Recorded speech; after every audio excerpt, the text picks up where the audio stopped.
अस्सलामुअलैकुम वरहमतुल्लाहि वबरकातुहू। मैं मोहम्मद अतीउल्लाह आप तमाम साथियों का खैर मक़दम करता हूँ, इस्तकबाल करता हूँ, वेलकम करता हूँ, स्वागत करता हूँ आपके अपने ही पसंदीदा यूट्यूब चैनल परफेक्ट उर्दू पर। जैसा कि हमने जो है पिछली वीडियो में आपको बालकृष्ण भट्ट के बारे में बताया था वीडियो नंबर 1 में, तो हम उसी का आज जो है मॉक टेस्ट और एमसीक्यू लेके आए हैं। मॉक टेस्ट और एमसीक्यू और सब्जेक्टिव में पढ़ाने का अंतर यही है कि हमने जो है उसमें जो है पॉइंट बाय पॉइंट आपको जो है स्टार पॉइंट दे देकर लिखवाया था, सारा पॉइंट लिखवाया था। अब जो है हम उसी का मॉक टेस्ट लेके आए हैं, ऑब्जेक्टिव बना के लेके आए हैं ताकि आपको याद करना बिल्कुल आसान हो। तो आज जो है हम जो है पढ़ेंगे बालकृष्ण के बारे में वस्तुनिष्ठ। क्या पढ़ेंगे? वस्तुनिष्ठ प्रश्न उत्तर पढ़ेंगे। तो हम अपने वीडियो का शुरुआत करते हैं। जैसे हमने जो लिखा है विषय हिंदी लिखा है। क्या लिखा है? हिंदी लिखा है। टॉपिक में हमने लिखा है बालकृष्ण भट्ट लिखा है और हमने लिखा है वस्तुनिष्ठ प्रश्न उत्तर हमने लिखा है, इसलिए कि हम जो है एमसीक्यू लेके आए हैं। पहला नंबर हमने जो लिखा है बालकृष्ण भट्ट का जन्म कब हुआ था। तो बालकृष्ण भट्ट का जन्म जो हुआ था ये उत्तर प्रदेश के प्रयागराज के जनपद में हुआ था।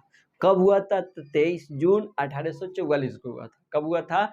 तो 23 जून 1844 को इनका जो है जन्म हुआ था। इसी तरह से इनके पिता का नाम जो है, तो इनके पिता का नाम जो है बेनी प्रसाद है। क्या नाम है? तो बेनी प्रसाद है। और इसी तरह से इनके माँ का नाम जो है, वो माँ का नाम जो है पार्वती देवी इनके माँ का नाम है। क्या नाम है? तो पार्वती देवी इनके माँ का नाम है। इसी तरह के बहुत सारा जो हमने जो पॉइंट आपको लिखवाया है, हम जो है एक एक करके जो है अपने पॉइंट बाय पॉइंट हम लेके आए हैं। अब उसके बाद से मज़ीद जो है अतिरिक्त जो है आगे से या कहीं से बताने की कोई आवश्यकता नहीं है। क्यों? इसलिए कि हम पॉइंट बाय पॉइंट ले ही के आए हैं।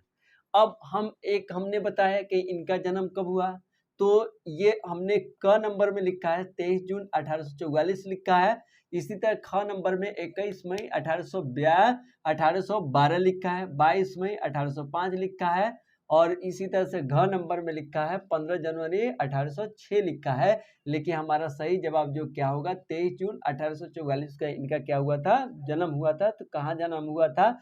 तो ये जो है प्रयागराज के जनपद में हुआ था। इतना तो क्लियर हुआ। 2 नंबर में हमने लिखा है बालकृष्ण भट्ट के पिता कौन थे।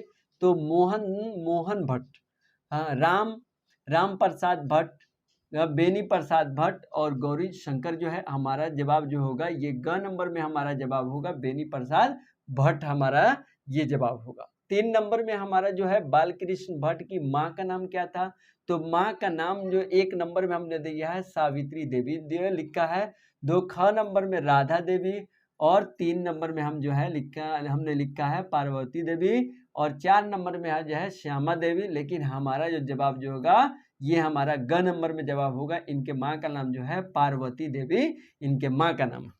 इसी तरह से क्वेश्चन नंबर 4 में लिखा है उनकी प्रारंभिक शिक्षा किस भाषा में हुई थी। तो हमने जो है पॉइंट में भी बताया था प्रारंभिक शिक्षा इनका जो है संस्कृत में हुई थी और संस्कृत में इनकी जो है इब्तदाई और शुरुआती जो है संस्कृत में। पहला नंबर में हमने हिंदी लिखा है, दूसरा संस्कृत है, तीसरा भोजपुरी है और चौथा नंबर में क्या है? इनमें से कोई नहीं। लेकिन हमारा सही जवाब क्या होगा? संस्कृत होगा। ये ख नंबर में होगा। इनकी जो शिक्षा जो हुई थी संस्कृत में हुई थी। इसी तरह से 5 नंबर में है प्रयाग मिशन स्कूल से एंट्रेंस की परीक्षा कब दी थी। और हमने बताया कि एंट्रेंस का परीक्षा देने का क्या मतलब है। तो देने का मतलब यही है जब ज़्यादा लोग हो जाते हैं और स्टूडेंट हो जाते हैं तो हमको जो है छांटना और अलग करना मुश्किल हो जाता है। तो आदमी जो है एक एग्ज़ाम को क्या करता है? ला देता है और उस एग्ज़ाम के माध्यम से अपने बच्चों को छांट लेता है और छांटने से उसका एडमिशन लिया जा सकता है एंट्रेंस के माध्यम से। इस तरह करना बिल्कुल आसान होता है। नहीं तो फिर नंबर के बेस पर भी आदमी जो है एग्ज़ाम लेता है कि जिसका ज़्यादा नंबर है उस हिसाब से भी आदमी जो है एग्जाम में छांटकर और उसके बाद से अगले क्लास में उसको प्रमोट किया जाता है। तो एंट्रेंस का मतलब क्या है? ये है स्कूल में एडमिशन लेने से पहले एक एग्जाम लिया जाता है। तो यहाँ पे 1867 है, 1869 है, 1870, 1871, लेकिन हमारा जवाब ये होगा, ये क नंबर में होगा। 1867 में इनका क्या हुआ था? तो ये प्रयाग मिशन स्कूल से एंट्रेंस की परीक्षा दी थी। इसी तरह 6 नंबर में बाल कृष्ण भट्ट ने किस पत्रिका का संपादन किया था? तो ये जो हमारा जो पहला नंबर प्रभा है, दूसरा जो ज्योति है, तीसरा जो है हिंदी प्रदीप नामक जो एक मासिक पत्रिका था, इसमें उन्होंने क्या किया था? संपादन का काम किया था। तो हमारा जवाब जो होगा ग नंबर में होगा, हिंदी प्रदीप नामक जो पत्रिका है इन्होंने उसका संपादन किया था। 7 नंबर में है बाल कृष्ण भट्ट किस युग के प्रसिद्ध रचनाकार हैं? तो युग के मतलब है जमाना है, काल है, जमाना और काल है, प्रसिद्ध के मतलब है फेमस। तो ये पहला छायावाद हमने क में लिखा है, क में क्या लिखा है? छायावाद। और ख में हमने लिखा है भारतेंदु युग, और ग में लिखा है रीतिकाल, और 4 नंबर में हमने घन में लिखा है कि इनमें से कोई नहीं। तो हमारा जवाब जो हैगा ये भारतेंदु युग के जो है ये क्या थे? रचनाकार थे, फेमस रचनाकार थे। इसी तरह से हमने जो 8 में लिखा है कि उन्होंने प्रयाग मिशन स्कूल में कब से कब तक अध्यापन किया था? ये कब से कब? पहला नंबर हमने लिखा 1869 से लेकर 1875 तक, ख में लिखा है 1870 से लेकर 1876 तक, ग में लिखा है 1871 से लेकर 1880 तक, और 4 नंबर में लिखा है, घ में लिखा है इनमें से कोई नहीं। लेकिन हमारा जो जवाब जो होगा फर्स्ट नंबर में जवाब होगा 1869 से लेकर 1875 तक। ये क्या किया था? इन्होंने प्रयाग मिशन स्कूल में ये क्या किया था? अध्यापन का काम किया था। इसी तरह से प्रयाग के CAV स्कूल में संस्कृत का अध्यापन कब शुरू किया था? तो ये 1 नंबर में हमारा 1885 में, 1886 में, 1881 में और 1882 में। लेकिन हमारा सही जवाब क्या होगा? 1885 में हमारा जवाब होगा। ये क्या नंबर है? 1885 में होगा। इसी तरह से हमारा क्वेश्चन नंबर 10 में है कि हिंदी प्रदीप नामक मासिक पत्र कब से मतलब निकालना शुरू किया था, कब से प्रारंभ किया था?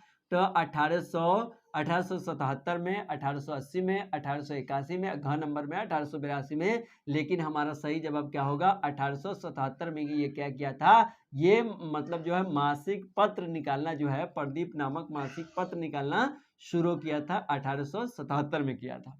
इसी तरह से 11 क्वेश्चन में है कि वेदों की युक्तिपूर्ण समीक्षा कब की थी? तो 1881 है, 1882 है, 1883 है, और ये घ नंबर में 1884 है। लेकिन हमारा सही जवाब क्या होगा? ये क नंबर में होगा। 1881 में इन्होंने क्या किया था? वेदों की युक्तिपूर्ण समीक्षा की थी।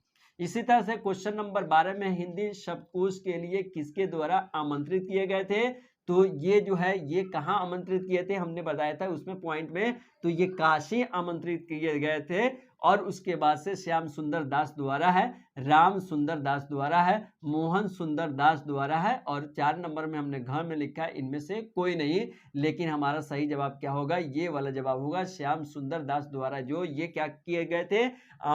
आमंत्रित किए गए थे, इनको दावत मिली थी, और उसके बाद से ये किस चीज के लिए इनको मतलब वहां आमंत्रित किया गया था? तो हिंदी शब्दकोश के लिए इनको आमंत्रित किया गया था। और कौन किया था? तो ये जो किए थे श्याम सुंदर दास जी, इन्होंने इनको क्या किया था? बुलाया था। इसी तरह से हमारा 13 नंबर में क्वेश्चन है, उनकी रचनाएं निम्नलिखित में से कौन है? उनकी रचनाएं यानी किनकी रचनाएं? यानी बालकृष्ण भट्ट की रचनाएं कौन सी है? तो गुप्त वैरी है, पद्मावती है, बेनी संहार है, और इनमें से कोई नहीं। लेकिन हमारा सही जवाब जो है इनकी रचनाएं जो है गुप्त वैरी है। ये पद्मावती क्या है? नाटक है। बेनी प्रसाद ये भी क्या है? नाटक है। और उसके बाद से इनमें से कोई नहीं। तो सही जवाब क्या होगा? क नंबर जवाब होगा। इसी तरह से 14 नंबर में है, उनकी नाटक निम्नलिखित में से कौन है? नाटक अब रहा शिक्षादान, नई रोशनी का विष और बेनी संहार, और इनमें से कोई नहीं। लेकिन हमारा जवाब सही जवाब क्या हो? शिक्षादान इनकी क्या है? नाटक है। और नई रोशनी का विष जो ये क्या है? प्रहसन है। और ये क्या है, उनकी रचनाएं हैं और इनमें से कोई नहीं, लेकिन हमारा सही जवाब क्या होगा, ये क नंबर में होगा। इसी तरह से 15 नंबर में बाल कृष्ण भट्ट की मृत्यु कब हुई थी, तो 20 जुलाई 1914 है। ख नंबर में 10 जून 1905 है। 15 में 15 मई 1909 है। और घ नंबर में से इनमें से कोई नहीं। इस तरह करके हमने जो है क्या किया है, कंप्लीट किया, लेकिन हमारा सही जवाब क्या होगा, 20 जुलाई 1914 को क्या हुआ था, इनका हो गया था, मृत्यु हो गया था। तो हम क्या है, पॉइंट बाय पॉइंट हमने एक एक बिंदु को जाना और हमने पहचान भी किया। अगला हमारा वीडियो नंबर 3 में होगा, वीडियो नंबर 3 में होगा बातचीत। बातचीत कहानी है। सबसे पहले हम क्या करेंगे, वीडियो नंबर 3 में होगा तो हम क्या करेंगे, सबसे पहले इसमें है सब्जेक्टिव लेके आएंगे, इसका बिंदु पॉइंट बाय पॉइंट लिखवाएंगे, फिर उसके बाद से मॉक टेस्ट इसमें लगाएंगे। ये हमने दिनांक लिखा है। अब रहा के मतलब यही है कि आप एक एक पॉइंट आप याद करें और अगले वीडियो में हम क्या करेंगे, अगले वीडियो में पॉइंट बाय पॉइंट हम आपको खुद बताएंगे, रिवीजन करेंगे और रिवीजन करने के बाद से हम आगे बढ़ेंगे। तो आप जो है ज़्यादा से ज़्यादा वीडियो को शेयर करें, लाइक करें, कमेंट करें, ताकि आपका क्लास जो है जल्दी जल्दी हो और हमें भी लगे कि मतलब जो है बच्चे में एक उत्साह, एक लगन जगह है कि नहीं, परफेक्ट उर्दू से पढ़ना चाहिए। और तब हम अपने क्लास को आगे बढ़ाएंगे। फिर मिलते हैं अपने तीसरे वीडियो, मिलते हैं, बातचीत करते हैं। That's all.